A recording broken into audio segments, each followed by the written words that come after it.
నిత్యావసర ధరలు ఎలా ఉన్నాయి ఆంధ్రాలో? నిత్యావసరాల ధరలు ఆంధ్రప్రదేశ్లో చాలా ఎక్స్పెన్సివ్ బ్రో. మనం కొనలేం. పెద్ద పెద్ద సిటీలలో కూడా అంత రేట్లు ఉండవు.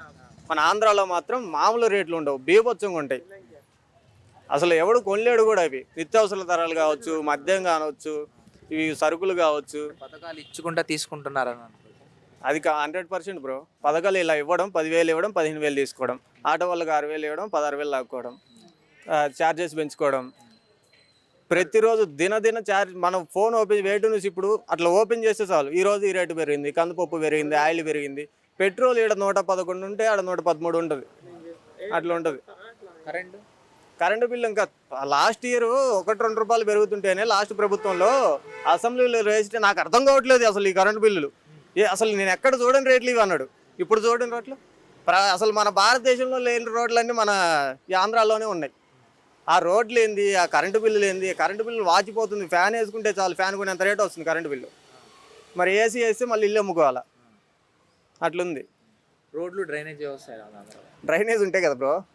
ఆ రోడ్లు లేవు, మళ్ళీ డ్రైనేజ్ వ్యవస్థ దాకా అడిగా నువ్వు. రోడ్లు ఏడున్నాయి? అసలు ఎవడైనా ఒక అంబులెన్స్ పోతుంటే అంబులెన్స్లో డెలివరీ అవుతుంది ఆ రోడ్లకి, ఆ గతుకులకి. అసలు ఈ రోడ్ల ఒక ఏం పోవడానికి ఉండదు అందులో.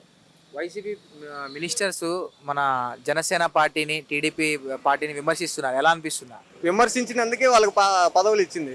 విమర్శించకపోతే ఆ పదవులు వాళ్ళకి ఇవ్వరు.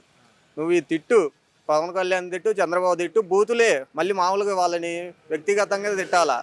వాళ్ళు చేసే పనులను తిట్టకూడదు. వ్యక్తిగతంగా బూతులు తిడితే నీకు 2 సంవత్సరాల మినిస్ట్రీ, నీకు 2 సంవత్సరాల మినిస్ట్రీ, ఇసుక మాఫియా నీకు, మైనింగ్ మాఫియా నీకు. వాళ్ళు పంచుకోవాలి మొత్తం. అంటే పవన్ కళ్యాణ్ ప్యాకేజ్ ఇస్తారంటారు, నిజమే ఉందా? ప్యాకేజ్ తీసుకుంటున్నారా? ప్యాకేజ్ తీసుకోవాల్సిన అవసరం ఆయనకే ఉందన్న. ఆయనకి లేని ఆస్తులా, ఆయనకి లేని డబ్బులా? సినిమాలు చేసి ఎంత డబ్బులు వస్తాయి ఆయనకి? వీళ్ళు ఎంత ప్యాకేజ్ అంటారు? 500 కోట్లు అంటారా, 1000 కోట్లు అంటారా? ఆయనకి 5 సినిమాలు చేసి రావా? విమర్శించడానికి ఒక పదం లేనప్పుడు ఏదో ఒకటి సృష్టించాలి. 3 పెళ్ళిళ్ళని అనాలి, వ్యక్తిగతంగా అనేసాలి, ఒక క్రియేటివిటీ చేసి ప్యాకేజ్ అనాలి, ఒక దత్తపుత్రుడు అనాలి. ఇవి కాకుండా ఇంకొక మాట అనమనండి. ఎవరికి లేదు ఆయన మీద అనడానికి ఒక మాట లేదు, మరక లేదు. వీళ్ళు అనలేరు, వీళ్ళకి రాదు, చేత కాదు. జగన్ గారు కూడా అన్నారు, ఒక సీఎం ఉండి ఆయన కూడా అన్నారు, ఇలా 3 పెళ్లి చేసుకునే మనిషి మనకు అవసరమా అని అన్నారు. 3 పెళ్ళిళ్ళు చేసుకునే మనిషి అవసరమా? వాళ్ళ నాన్న పెట్టింది 2 పెళ్ళిళ్ళు చేసుకుంటేనే వాళ్ళ నాన్నగారు పుట్టారు. ఆయన ఏం తప్పు అనట్లేదు, ఆయన గొప్ప వ్యక్తి. ఆయన 2 పెళ్ళిళ్ళు చేసుకుంటే 2వ భార్యకి ఆయన పుట్టింది. వ్యక్తిగతంగా ఎవరు విమర్శించకూడదు.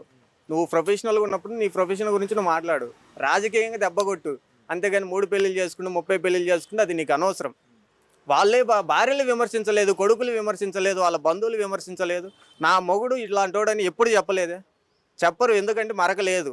నువ్వు అనుకుంటే సరిపోద్ది. నీకు తెలుసా నువ్వు చేసావు కాపురం ఆయనతోటి? తెలియదు కదా. నువ్వెందుకు మాట్లాడుతున్నావు మరి? ఆ మాట మాట్లాడకూడదు. రాజకీయంగా దెబ్బ కొట్టు, రాజకీయంగా ఒక మాటను లేనప్పుడు సైలెంట్గా ఉండు. నీ క్రియేటివిటీ ఎక్కువైందని చెప్పి నువ్వు ఏదో కొత్త పదాలన్నీ తెచ్చి ఇట్లాంటోడు అట్లాంటోడు అని నీ కాడ లేవు, ప్రూఫ్స్ లేవు. ఆయన తప్పు చేయలేదు, తప్పుడు మనిషి కాదు. నీ కాడ అనడానికి లేదు. 3 పెళ్ళిళ్ళు నీకు స్కోప్, నువ్వు అనేస్తావు. అది